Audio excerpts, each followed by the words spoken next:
Hey guys, welcome back to Young Americans Abroad, your best place for weekly content on young American soccer players playing overseas. My name is Austin.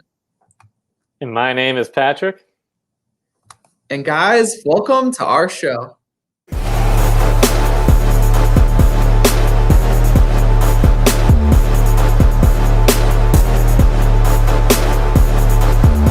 Well, guys, what an action-packed weekend it was. And Pat, you could almost say it was a weekend that Michael Bay would be jealous of.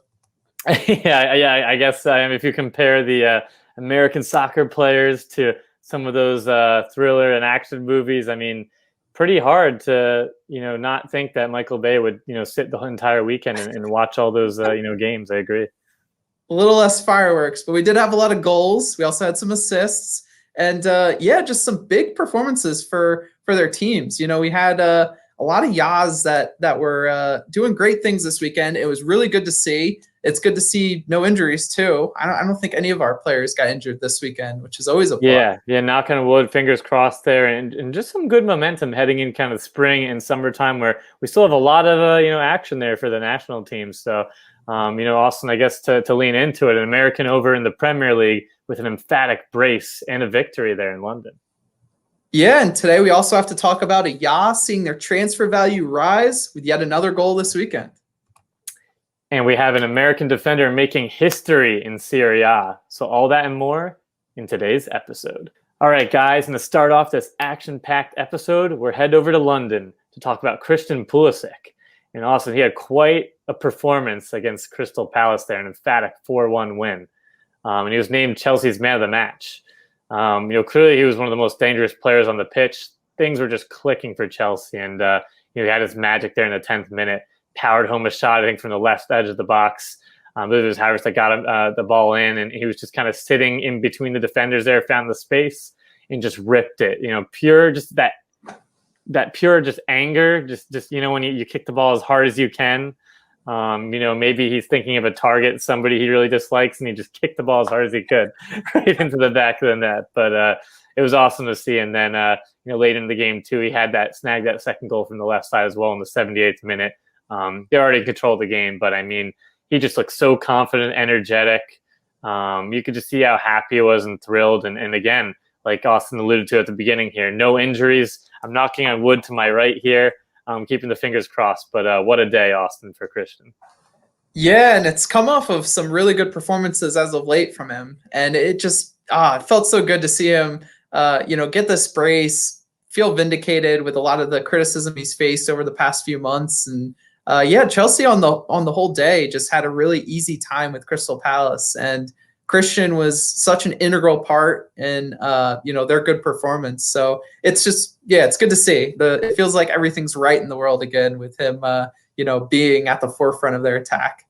It really does feel like everything's right. And I guess just, even talking back, from our previous episode, and obviously with the, Champions League game there, you saw we were so worried before when he came off, against West Brom out of the match there with that possible hamstring. But, he did tally in the opening half, looked great. And then a few days later, he was back on the pitch, thank goodness, and hit the post there. But helps, Chelsea secure that 2-0 win over Porto for the first leg. And then I was saying to my friend, Austin, Aiden, and we were talking about, on Saturday before that Chelsea Crystal Palace game, I bet you $20 Christian Pulisic is going to score. You just had that feeling. He hit the post.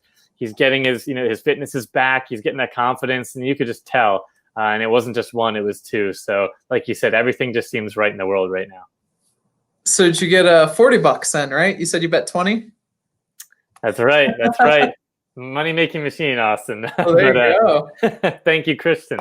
But, it's just, great to see, too, in terms of just the competition, too. I wanted to quickly mention, Austin, with Chelsea and, the different formations that they have and playing, Ziyech or Havertz or, with Callum Hudson-Odoi, bouncing in and out of the lineup, Giroud. They have so many. Mount, who's been a staple figure, but, he himself is under pressure, too. I mean, they have so many options and threats, and it's just pretty healthy competition. And clearly, like we all knew, Christian, even during this downtime with injuries and maybe not putting the ball in the back of the net, he was going to regain that form. He just kind of has that mental toughness to him. Yeah, it's really good to see too, because I know we knew that and we felt that, but just seeing all the troubles that Timo Werner's had, even Kai Havertz coming into the squad this Right, year, right. and obviously with Frank Lampard leaving, Thomas Tuchel coming in, a different system, him playing from the bench primarily. It's just been really kind of changing period at Chelsea, and Christian definitely proved himself last year. I think we all saw the way he played after the restart, and scoring in the FA Cup final before getting injured, I think was really just the culmination of all of his good play. And it's just taken some time to find that again this year for him. And it's so good to see him back to his full fitness, back to his full self. And let's just hope, like you said, Pat, knock on wood, let's hope he can just continue to stay healthy and those hamstrings hold up. Right, and the last thing I was going to quickly add, just imagine, fingers crossed, hamstrings hold up, but he takes his form in. Chelsea, secures that Champions League spot, and obviously, they still have that leg. We're filming on Monday, but tomorrow and Tuesday, that game against the semifinals. That's right. Big. That's huge, Austin. That's huge. I mean, just on that stage, and if he can carry that momentum, to the tournaments here and the games we have for the national team in the summer, that'll just be fantastic.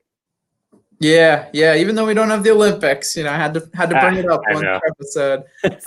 We do have the Nations League and Gold Cup, so definitely some trophies to win this summer, and some good, I guess, trial periods where we can kind of figure things out before World Cup qualifying, which is the big thing coming up. So I think with that, Pat, we're going to switch over to Italy and talk about Weston McKennie. So midweek, Weston McKennie subbed on and helped Juve get a big 2-1 win over Napoli. This was the game we talked about last week for a little bit. This basically was going to, if Juve were able to get this result, they basically were going to be sitting good in a Champions League spot. So that was able to be accomplished, and has really just helped them kind of gain a little bit of wiggle room. It seems like, first place, Pat, in Serie A is going to go to Inter this year. So that's kind of disappointing. Going into the season, we thought Weston could have a shot to win Serie A, also have a shot to win the Champions League. And right now, Juve's not in contention for either of them. Yeah, so, 12-point gap, Austin. 12-point gap. Inter's killing it.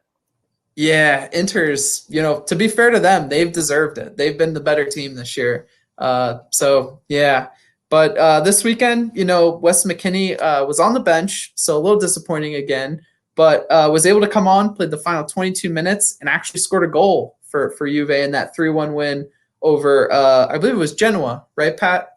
Genoa?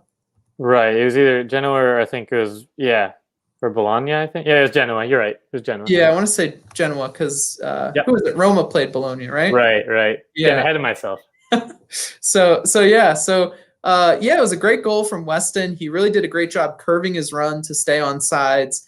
And, he thought he was offsides, got in behind the defense, took, a light touch, and then realized he was on and had some nice composure to slot the chance home and finish strong. So, it's his 6th goal in the season, Pat, 2 assists as well to go along with it. Really productive season from him so far in midfield. Definitely his most productive season as a professional player. So that's really exciting. And also, I have a little neat stat for you, Pat. Okay. In all 6 games he scored in this year, Juventus has won all 6 of those games. So I think that's, a telltale sign that he's an important part of this midfield for Juventus, and really just an important part of their squad, Pat. He's been truly integral in their success this season. Yeah, and you can just see, coming from a Schalke to a Juventus there, where he's surrounded by better talent, upped his game. Difficult competition, obviously, in a team that has historically been at the top for so many years. There's a lot of pressure, and you can see the output has been fantastic for him. Just coming in and obviously eventually them leading to the purchase there. So. I can't wait to continue to see great things from him, and I'm just keeping my fingers crossed that there's not too much overhaul, I guess might be the right word, or any kind of massive changes where Juventus still isn't at the top, because Serie A is certainly getting a lot more competitive than it has been in the past. But again, nonetheless, you definitely have to give props to Weston, because I wasn't expecting him to score even this amount of goals there. Yeah, 6 is a good amount for any midfielder, and someone who's really just not been associated with being in and around the box in that Right. capacity. We know he likes to get forward, he likes to create for others, and kind of truly be a box to box midfielder, get around the field. But yeah, this is a new type of role for him this season. Obviously, he's playing a little bit more. Well, I guess I should say he's had a lot of freedom to play kind of wherever on the field. He's played more on the midfield, wide midfield roles in games, but also has played centrally as well. So good to see him be a difference maker. I really think that he's just been one of the best midfielders for Juventus this season, not just with his goals and assists, but just the other play he provides the team and kind of what he brings compared to some of the other midfielders Juventus has. The one thing that's a little concerning, Pat, I don't want to end with a sour note, but unfortunately we will, and that is his last 6 appearances have come from the bench. So we know he had his little falling out with Pirlo, in addition to Paulo Dybala and Arthur as well, where they got in trouble for hosting a party a few weeks ago. So that kind of explains, I think, these last 2 games. But right, that makes sense. When you take a look back before those 2 games, though, there was another 4 games where he basically came off the bench. So I'm just a little concerned with what I see right now. I know he's made an impact when coming into games, but obviously we want him to be playing as many minutes as possible. Do you think this is something to be concerned about? I'm not too concerned. I'm not sounding the alarms completely, but I definitely don't want them to even think about with his motor and how much he kind of offers that energy. I don't want him to be that super sub type of player. I don't think that will come to that case, but I'm hoping maybe there's just some tinkering in the lineups. I know Pirlo's been doing that throughout the entire season, where I think there was a stint where Rabiot or some of the Arthur even at the beginning, we're coming off the bench or just hardly playing. There's a lot of rotation, and I still think Juventus not having the success they've had before maybe is the reason why they're tinkering so much to try to dig up any points they can. Yeah, that's a good point. They've just kind of struggled to find that consistency, like you said, Pat. And I don't know if it's Pirlo's fault or if it's the players they have at the moment. There's some players that are past their prime a little bit, but there's also some players that I don't know. They're not Juventus quality players. I'm trying to think, like, I'm not sure Aaron Ramsey is the player that's really, going to lead a team to quality player, just title. Odd fit, honestly, in my opinion, in the system. Yeah, and some of the others, like Rabiot, even Bentancur, I like as a player. I'm just not sure he's really suited to fit the midfield profile that Pirlo has. So yeah, it's just a weird time, I think, in their history right now. They're in that transition period. Like we've documented at certain times, in the season that we've been filming. So yeah, it's just, good to see Weston again back on the score sheet and making a big impact for him. I guess that's all we can ask for from him. Yeah, no, I completely agree. So I guess we're switching to an exciting topic here as well. But over with the English Championship and Daryl Dike, Austin. Scoring and bagging his 8th goal in 14 games now for Barnsley. I mean, at this point, he could go down a legend for the club with his lone cameo. So it's pretty unreal. And just to talk about the game quick here, they did. I think they were up 1-0 in the 70th minute, and the ball was kind of being crossed to the box multiple times. Kind of bouncing in and around, and it was against Middlesbrough too. Dike was just waiting patiently in the box. And then eventually got through and had a nice diving header there to make it 2. But I think that puts them now in 5th. I'm still in that promotion playoff race there. So I believe it's the top 2 teams go to the Prem, and then I think it's 3 through 6 enter that playoff tournament. So I think I saw something funny on Twitter, Austin. I was talking to you about this before, but people were calling him Mr. Steal Your Promotion Spot, Daryl Dike. So pretty hilarious.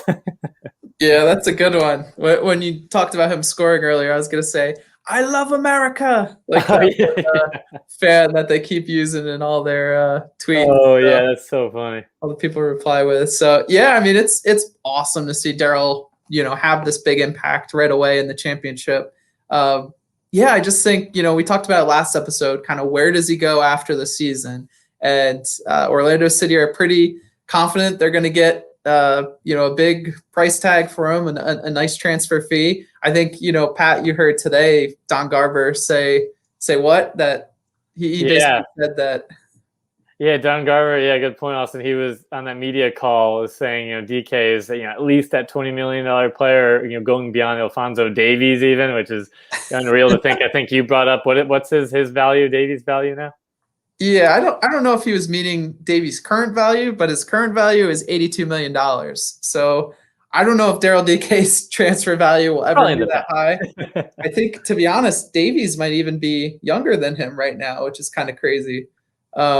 I mean, right. Obviously that's Don Garber being, MLS's best, I don't know, best, person who's pushing the league forward or whatever. It's kind of interesting though, and kind of an intriguing tactic to go so public with that and just put the pressure on it. And everybody's been talking about it. I mean, you have the media personalities, Twitter. I mean, the whole soccer sphere there from the American connection. Then everyone's seeing this kind of success and almost a heroic story if this continues for Daryl with Barnsley. For the city bringing it up to the Premier League, and then, like you said, we've talked about where we want him to go or where he could go, but I know Orlando rejected the 10 million bid, but I'm thinking maybe 16. I think I posed it to you, but maybe if it was a mid-level Premier League team that had the cash and the funds there, offered 18 million to Orlando, would they take that? Yeah, it is interesting. I think, it sounds like they're pretty, hard set on that 20 million. An 18 million transfer fee, if I'm not mistaken, would be, I think, tied for second in terms of MLS departures. I think that's right behind Miguel Almiron, who's 26, and I think that's the MLS record at the moment. So I think anything, around that 15 to 20 range would be, something that I don't think Orlando City should turn down. And I think you said it too off camera when we were talking about this before we filmed. Like, his value after the season, no matter what happens to Barnsley, whether they get promoted or not, I think it's only going to decrease going back to Orlando City. I don't think it's going to, if he spends half a season in MLS and waits till the winter to get sold. I think that period where his value, at least at the moment, in his present situation, I think that's going to go down the longer you wait. So, I think they need to sell this summer. I think if they get anything in that 15 to 20, then I think it's fair game. I think it's a good price. I agree, Austin. The only thing I had to add too, and that was a great point. I mean, I don't think for Orlando, you have to.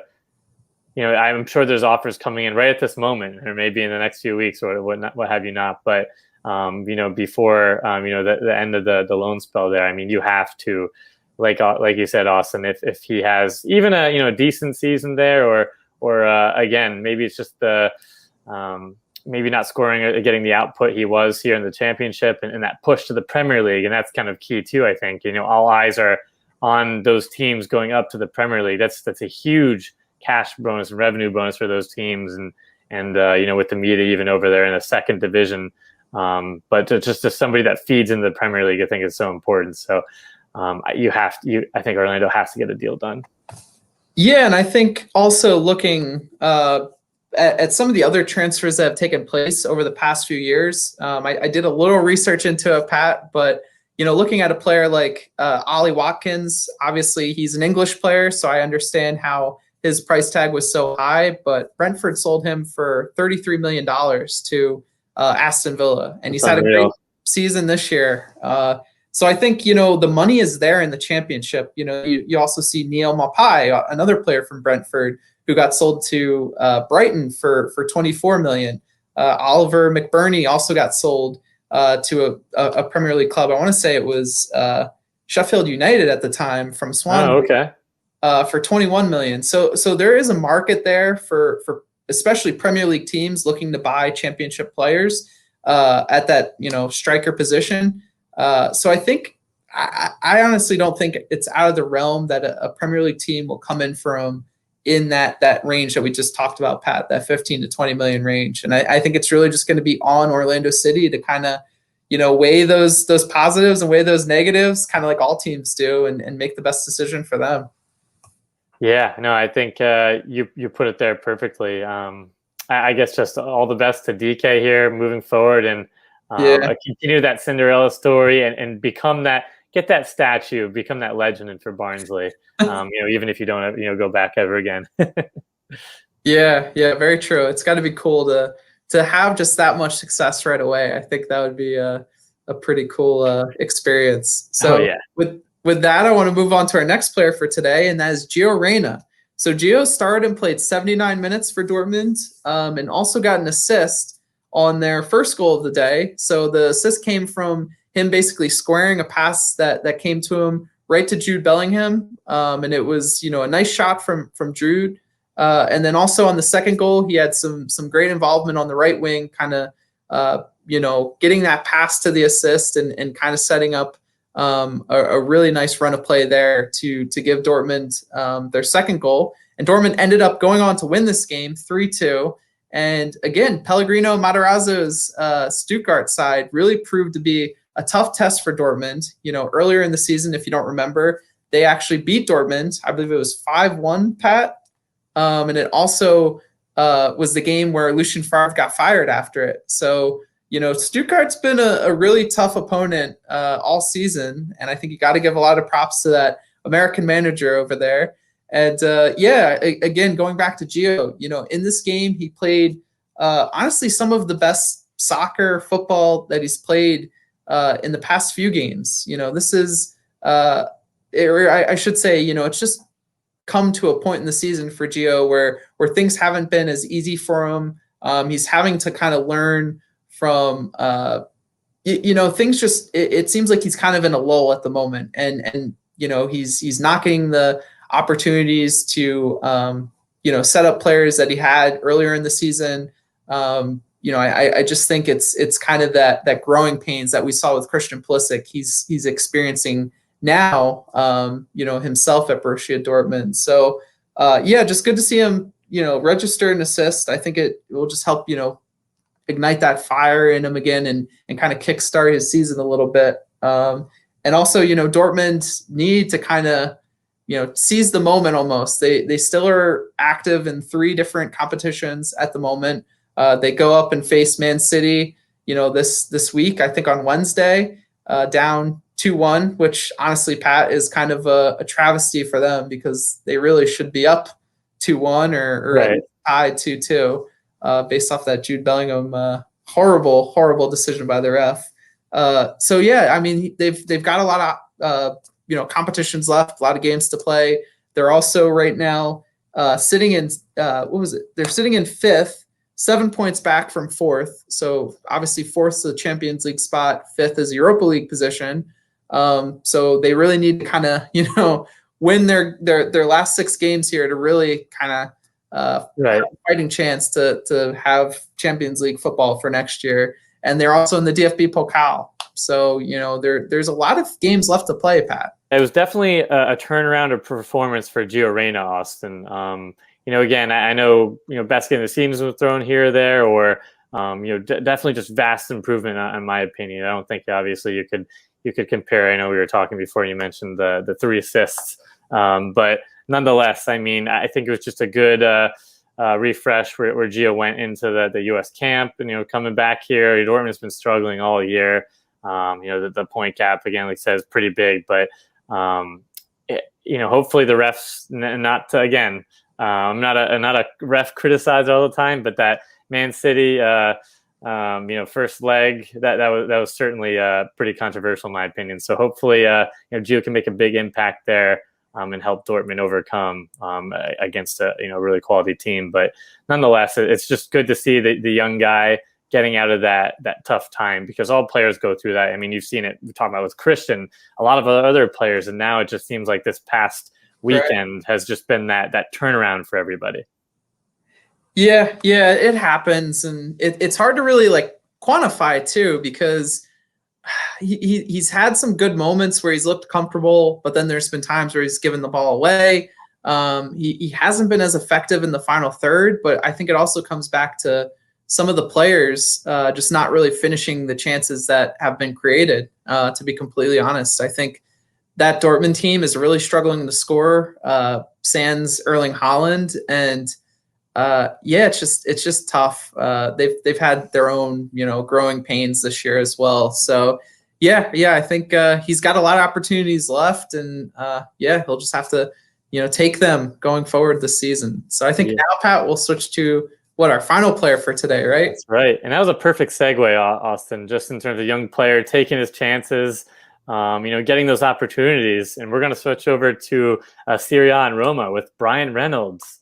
So obviously he did make that debut for Roma about a month ago or so off the bench, but now he just earned his first Serie A start there this past Sunday as Roma defeated Bologna there, who I confused earlier with 1-0. So this past Sunday, it was definitely a huge victory for them, and quite the historic moment for Reynolds, being the youngest American again to start Serie A.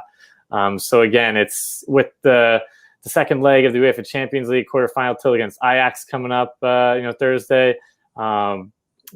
Fonseca opted for a rotated roster against Bologna there. A few players there here and out, and afforded the former Dallas defender with his historic first start. So he did go 76 minutes there before being replaced by Karsdorp, but nonetheless, he definitely looked some parts, bright moments of that young player with raw talent. Still a lot to learn, but a few quality runs down the right flank. I think he had some other pretty impressive interceptions. He was reading it pretty well, but I think that the main story, and again, I don't want to make it too negative, Austin. You can kind of counter from I'm missing some points here, but sort of certain stretches where you could see about his positioning. He's having some conversation with teammates. They were a little bit jumbled there. A few mistakes in terms of forced passes, maybe just kind of the lack of confidence there, which he will get in the speed of game there. But there was also some times where on the flank he was fully exposed, maybe overcommitting.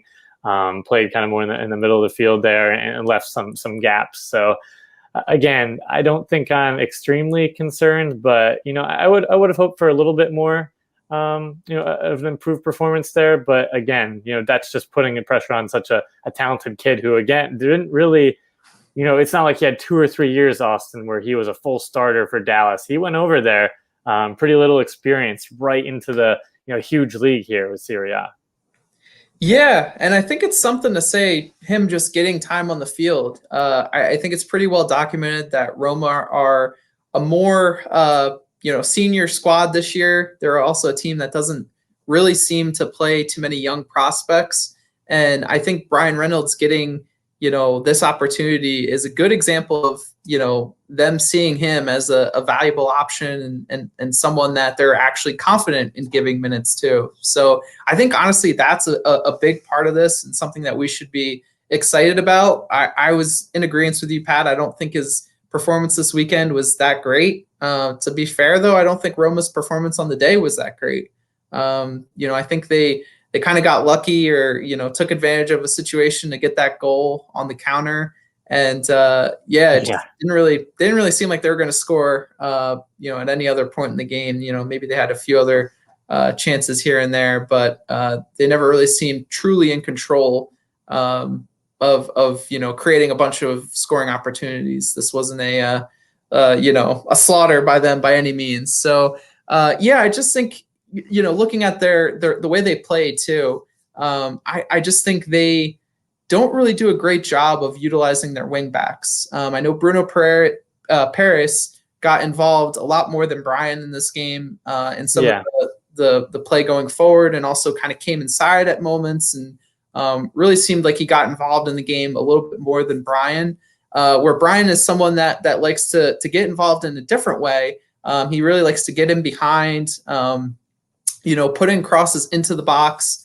As someone who also likes to take players on from time to time and also, take players into the box and again, try and look for those, crosses into the area for strikers to score. And that wasn't really the way Roma played in this game. And to be honest, it's not really the way Roma plays without Dzeko. And I haven't seen too much of them, so I guess I don't want to cast a wide net or whatever, make a blanket statement. But yeah, I just think looking at some of the things that I've seen from them so far in the limited time I've watched them have given me a little bit of concern, but I also just think Bryan Reynolds shows a lot of promise. He has a lot of physical qualities that will suit him well in a top 5 league in Europe. So I'm still excited about him. I think he's got a good future ahead of him.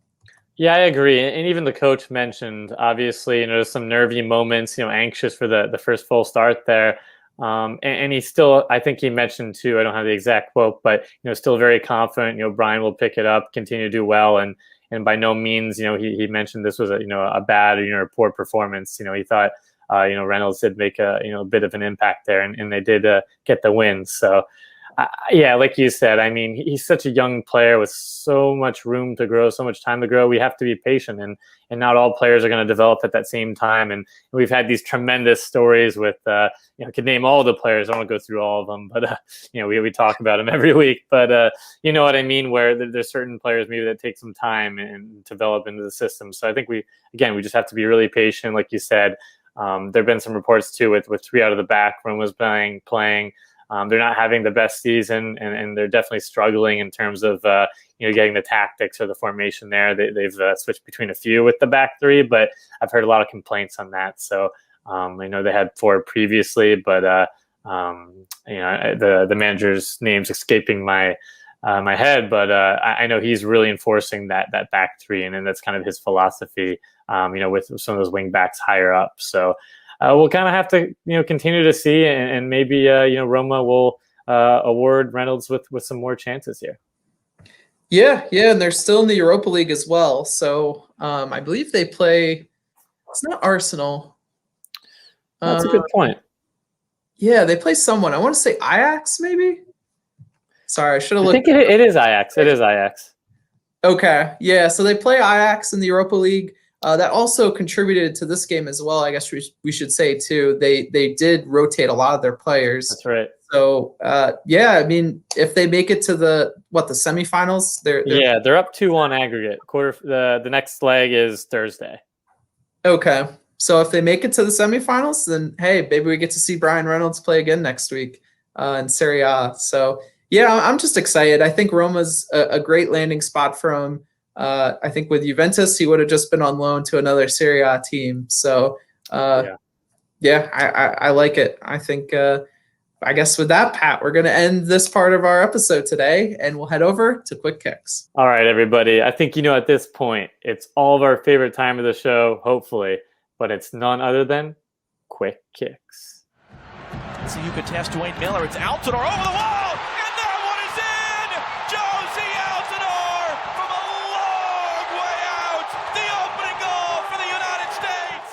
And to start off, Quick Kick, guys, we're heading over to the El Clasico, where Serginho Dest, started and played 46 minutes in a tough 2-1 loss against Real Madrid. Yeah, and going over to Germany, we have Tyler Adams, who started and played only the first half. He subbed off at halftime with a back injury. So we'll update you on social media on how that turns out. But he subbed off at halftime in Leipzig's 4-1 win over Werder Bremen. It's a little concerning, Austin. Fingers crossed he's okay. But Yunus Musa there, he subbed on in the 63rd minute for Valencia in a 2-2 draw against Real Sociedad. And going back to Germany, we have Chris Richards, who starred and played 90 minutes for Hoffenheim in their 0-0 draw with Leverkusen. Nice. And Anthony Robinson for Fulham started the match, played the full 90 in a tough 1-0 loss to Wolves. Yeah, and going back to Germany again, and actually a game we just talked about with Josh Sargent. So midweek, we should say first, he started and played 73 minutes in Bremen's 1-0 win over Jan Regensburg in the DFB Pokal. So with this win now, that pushes Bremen into the semifinal. And Pat, we get to see 3 Americans now in the DFB Cup semifinal. So one's guaranteed to go to the final. Whether that'll be Tyler Adams or Josh Sargent, we'll have to find out and watch further. But then, this weekend, again, in that same game we talked about with Tyler Adams, Josh Sargent started and played 83 minutes. And again, that was in a 4-1 loss to Leipzig. It's a fun storyline, though, for the DFB Pokal there, Austin. We'll have to see how that turns out. I headed over to Portugal with Reggie Cannon and Boavista. So Reggie started and played 67 minutes in a 3-3 draw. Yeah, and going over to Austria, we have Brendan Aronson, who started and played 85 minutes in Salzburg's 3-1 win over Rapid Wien. And we're going to go over to France with Tim Weah, who subbed on the 75th minute in a crucial 2-0 win for Lille against Metz. And going over to Holland, we have Luca de la Torre, who started and played 79 minutes in Heracles' 4-0 win over Wilhelm II. So great performance from Luca de la Torre again, who's having a really strong season. Yeah, kind of under the radar, but more people are talking about it after his pretty impressive USMNT cameos.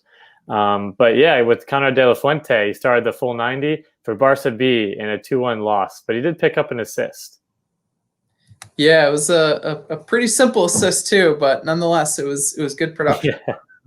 And going over to Belgium, we have two players, Mark McKenzie and also Chris Durkin. So Chris Durkin subbed on in the 34th minute, while Mark McKenzie subbed on at halftime for Genk, and that was in Genk's 4-0 win over Sint-Truiden. So both players took part in this game.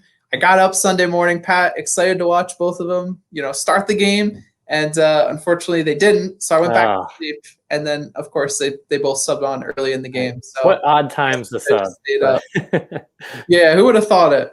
I need your sports prediction and betting skills. Oh, I know. We got to get a sponsor on that. But yeah, I guess moving over to the English Championship, Austin, with Cameron Carter-Vickers, who started the match and played the full 90, and another win for Bournemouth, 4-1. Yeah, and going again back to Germany, we have Matt Hoppe. So Matt subbed on and played the final 6 minutes for Schalke's. Are you ready for it, Pat? Schalke's second win on the season. 1-0 win over Augsburg. So, it's almost, a conclusion at this point that they're going down. But nonetheless, cool to see Schalke, get a win in the Bundesliga.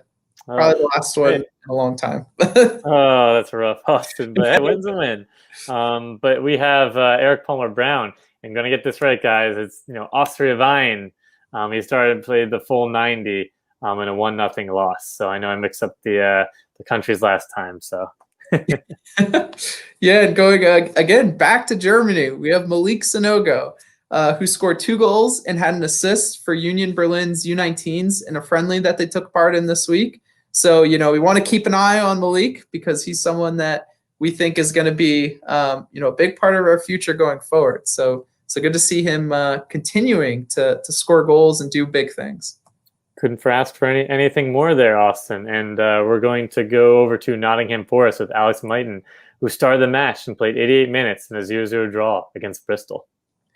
Yeah, and going now to Bayern for our final player today, and that would be Justin Che. So Justin actually subbed on and made his official Bayern 2 debut this weekend, coming on for the final minute in Bayern 2's thrilling 2-2 draw. They actually scored right after he came on the pitch. So really, good to see a 17-year-old getting minutes for Bayern 2, which, Chris Richards was playing for last year, and he was 20. So that's awesome. I think, this is, pretty much a U23 team with some other players kind of mixed in. So, again, really good to see a 17-year-old center back getting time with that team. So that's all for episode today, guys. Make sure you like this video and subscribe to our channel down below. Don't forget to check out our social media pages there. Instagram, Twitter, TikTok. We're putting out all the content for you guys, especially with this past weekend, some great performances, and then a lot of Americans still in different tournaments. Yeah, very true. And this episode will also be available in podcast form on Apple Podcasts, Spotify, and Google Podcasts. So check us out there.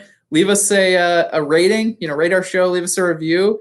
And I think, Pat, again, such a great weekend. Hopefully we'll see another week and weekend kind of, following suit and being action packed. We also have MLS coming back. So that'll be fun to finally, watch some domestic players and a lot of young guns in MLS this year, young Americans to keep an eye on. So cool. Could be making the move, Austin. And I'm predicting, with all these transfers and DK and all these things swirling around, our players' values rising. I mean, if you looked at, Ultimate Team or anything in FIFA or Transfer Market, you put a team together, you're going to see some of these American players just valued combination over hundreds of millions, I think.